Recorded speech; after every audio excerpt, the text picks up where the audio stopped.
A aula de hoje será com o Dr. Valdir Muniz, ginecologista e obstetra do Hospital Israelita Albert Einstein. Vamos falar sobre os principais sintomas de gravidez, como aliviar esses incômodos, o que pode piorá-los, como ficam as emoções nessa fase e como é feito o cálculo da provável data de nascimento do bebê. Teremos também a participação de Amanda Salim, grávida de sua primeira filha.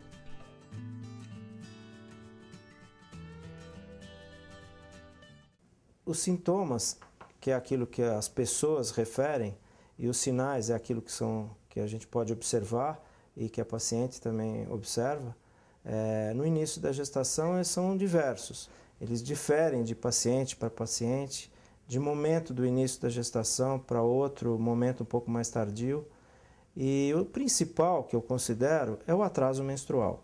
Então, você demorou muito para descobrir que estava grávida, Amanda? Eu descobri no 8º dia, Malu. Descobri porque minha menstruação atrasou e não era de atrasar, na verdade. Eu tomava a pílula já há 10 anos, assim, de forma ininterrupta. Então, quando aconteceu, eu achei estranho. E fora isso, também os meus seios ficaram doloridos. Hoje, os testes de farmácia, ditos de farmácia, que qualquer pessoa pode comprar em qualquer farmácia, eles já são bem mais confiáveis do que aqueles antigos, que eram de manipulação muito mais difícil. No 8º dia eu fui na farmácia que tem pertinho de casa, comprei o teste e na verdade acho que eles pedem 3 minutos para sair o resultado. O meu em menos de 10 segundos já tinha o positivo bem grandão lá na minha cara. O beta-HCG que é feito no sangue, esse é muito certeiro, ela pode diagnosticar a gravidez até mesmo antes do atraso menstrual. Outros sintomas são o enjoo, as alterações digestivas, a azia, a queimação do estômago, o aumento da salivação e o aumento do apetite. E Amanda, me conta uma coisa, você sentiu aquele sono no começo da gestação, aquele sono assim incontrolável ou foi tudo bem? Muito sono. No 2º mês, na verdade, logo depois que eu descobri. E é uma coisa assim inexplicável. A maioria das vezes ela se sente mais sonolenta, aumenta o apetite, aumenta o peso, aumenta a ansiedade.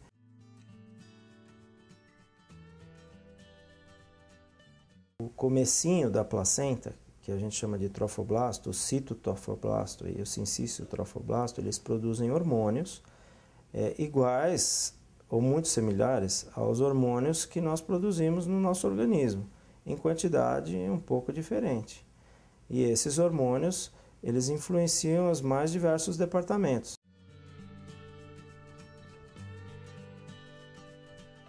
É comum sentir o enjoo, mas não é obrigatório. Tive enjoo por 2 semanas no 2º mês, assim. Foram 2 semanas certinhas, fechadinhas de enjoo noturno. Na verdade, não é aquele enjoo matinal que acontece com a maioria das grávidas. Ela pode não ter nenhum dos sintomas, né? Até mesmo, às vezes, a menstruação atrasa, mas ela, porventura, tem algum tipo de sangramentozinho que confunde com uma menstruação, então ela nem acha que está com atraso menstrual.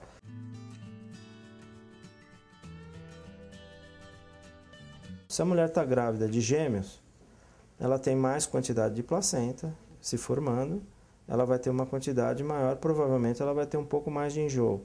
A ansiedade, o estresse, o cansaço e o excesso de comida, ou até mesmo ficar muitas horas sem se alimentar, podem estimular os enjoos.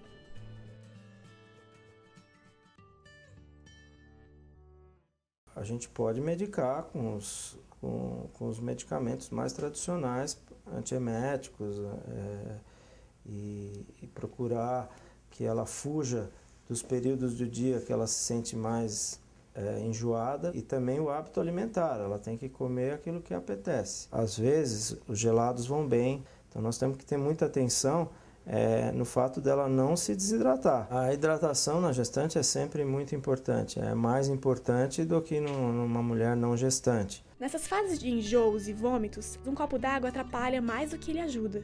Por isso, recorra a sucos, leite ou outros alimentos ricos em água. A dica é investir em frutas, vitaminas, em iogurtes, sopas. Use a sua criatividade.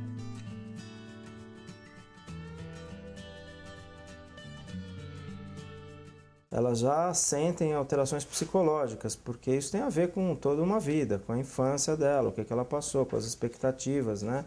se ela está casada ou não, se ela está querendo ou não a gravidez, aceitações, etc. Né? Então, aspectos psicológicos são muito presentes nessa fase. Você fica mais fragilizada, eu acho, sabe? As coisas te afetam com mais facilidade e com mais intensidade também. E esses aspectos psicológicos também influenciam também nos sintomas, né? E aquelas fomes engraçadas?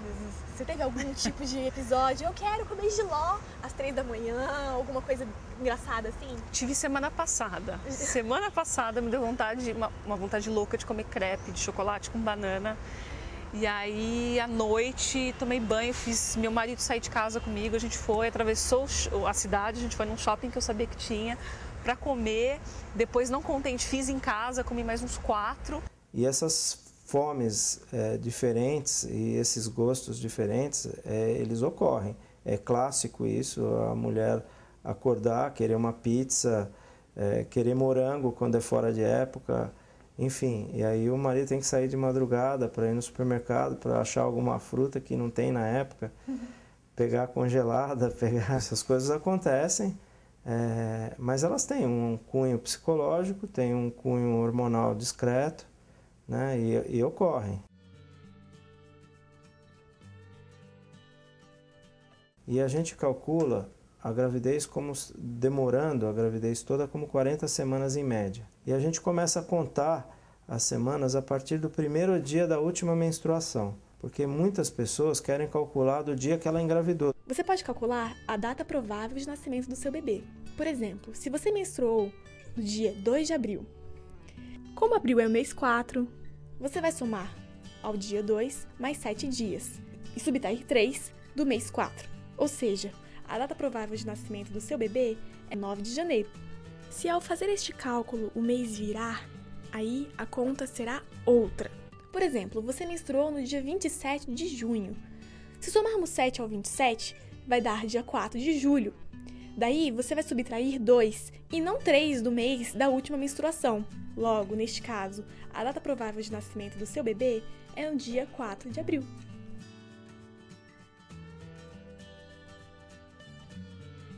Quando ela não sabe a última menstruação, não se recorda, ou ela tinha um distúrbio menstrual, que não menstruava e engravidou sem saber a última menstruação, a avaliação da idade gestacional ela é feita pela ultrassonografia.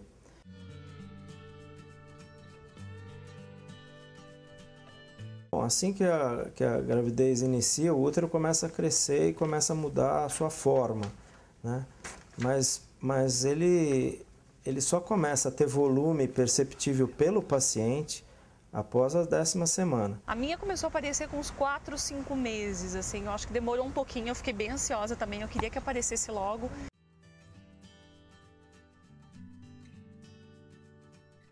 Que querem descobrir o sexo antes do momento propício, né? Antes do parto, ou mais antecipadamente possível, com 8 semanas pode-se realizar um exame de sangue que você determina o sexo com um acerto de 99%. Este exame é o exame de sexagem fetal. A maioria dos convênios médicos não cobre a sua realização. Eu sempre falo para as minhas gestantes que sempre vai dar tudo certo. A possibilidade de uma gravidez culminar com êxito é enorme. Agradecemos ao Dr. Valdir Muniz e à maternidade do Hospital Israelita Albert Einstein. Responda agora ao nosso quiz e teste se você aprendeu todo o conteúdo passado.